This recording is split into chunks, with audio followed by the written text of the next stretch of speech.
सरकार दबाव वाली राजनीति कर रही है। समाजवादी पार्टी के विधायकों पर दबाव बनाया जा रहा है।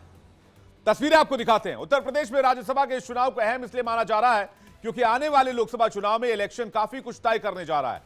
लेकिन इससे पहले यह पेच फंसा क्यों है, आपको बताते हैं। बीजेपी अपने दम पर 7 सीटें जीत सकती है, लेकिन उसने 8 प्रत्याशी चुनावी मैदान में उतारे हैं। समाजवादी पार्टी 2 सीटें अपने बल पर जीत सकती है, लेकिन उसने 3 प्रत्याशी चुनावी मैदान में उतारे हैं। वैसे आपको यह भी बता दें कि 56 राज्यसभा की सीटें इस बार खाली हुई थी। 41 पर निर्विरोध चुनाव हो चुका है, जबकि 3 राज्यों में 15 सीटों पर पेच फंसा हुआ है। इधर यूपी में जीत को साधने के लिए डिनर पॉलिटिक्स की भी शुरुआत हो गई है। योगी आदित्यनाथ ने एनडीए विधायकों को डिनर दिया, सभी से राज्यसभा सीट के लिए वोटिंग पर चर्चा की। राजा भैया को भी भेजा गया न्योता। इसके अलावा आपको बता दें, अखिलेश यादव ने भी विधायकों को डिनर पर बुलाया है। राजा भैया को भी न्योता भेजा, लेकिन राजा भैया उस न्योते में नहीं आए। अखिलेश की डिनर पार्टी में समाजवादी पार्टी के 8 विधायकों को के न पहुंचने से हलचल काफी तेज हो गई। इसके बाद कयास लगाया गया कि कल समाजवादी पार्टी के विधायक क्रॉस वोटिंग भी कर सकते हैं। देखिए, जो बहुत से लोग नहीं आए हैं और हो सकता है कि कोई अपने काम में भी व्यस्त हो।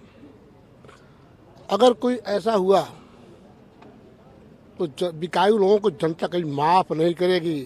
जूतों की बारिश होगी क्षेत्र में। जिन लोगों ने माल लिया, हालांकि ऐसा है नहीं, अगर लिया तो उनको जूतों की बारिश होगी क्षेत्र में। उत्तर प्रदेश पर जिस सीट के लिए चुनाव होना है, उस पर बीजेपी ने संजय सेठ को अपना प्रत्याशी बनाया है और इसमें सारा खेल पहले जयंत चौधरी ने किया। जब तक जयंत अखिलेश के साथ थे, अखिलेश के लिए तीसरी सीट जीतना मक्खन में गर्म चाकू चलाने जितना आसान था।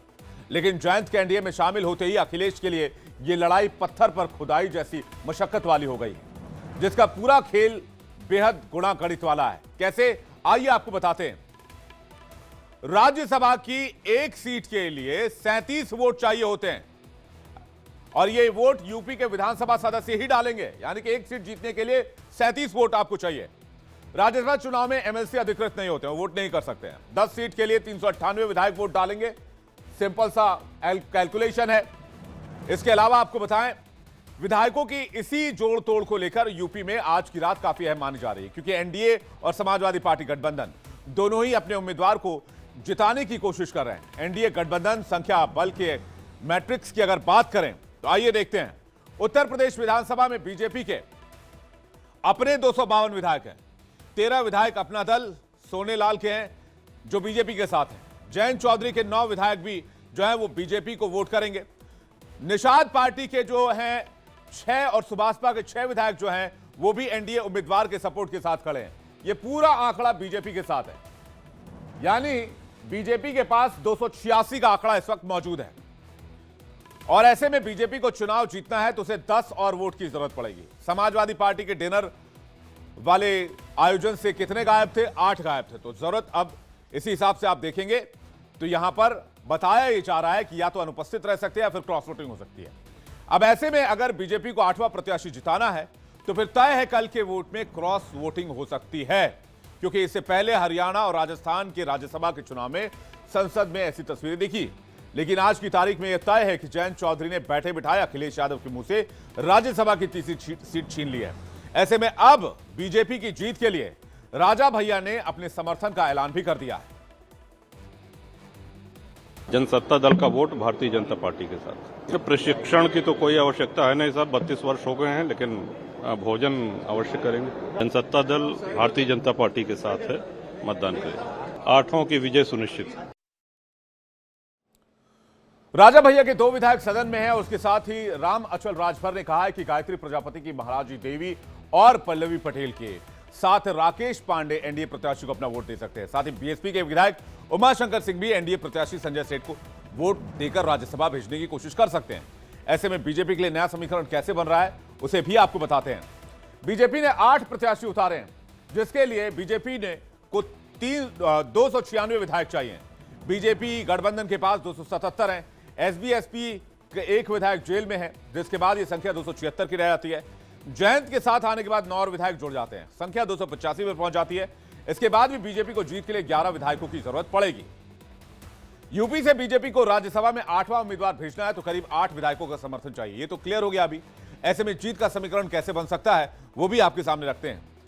राजा भैया के 2 विधायक एनडीए के साथ हैं। बीएसपी के उमर शक्कर एनडीए को वोट दे सकते हैं। पल्लवी पटेल एनडीए को वोट दे सकती हैं। महाराजी सिंह एनडीए को समर्थन दे सकती हैं।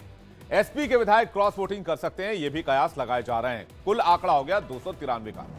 बीजेपी के कैंडिडेट की जीत के लिए आज एनडीए के सभी विधायकों की बैठक भी बुलाई गई थी, जहां उनको मतदान करने का प्रशिक्षण दिया गया, जिसमें कल वोटिंग में गलती की कोई गुंजाइश ना रह जाए। लेकिन कल का दिन बहुत अहम रहने वाला है। दूसरी तरफ समाजवादी पार्टी को अपनी तीनों उम्मीदवारों की जीत सुनिश्चित करने के लिए 111 विधायकों के प्रथम वरीयता से वोट चाहिए होंगे।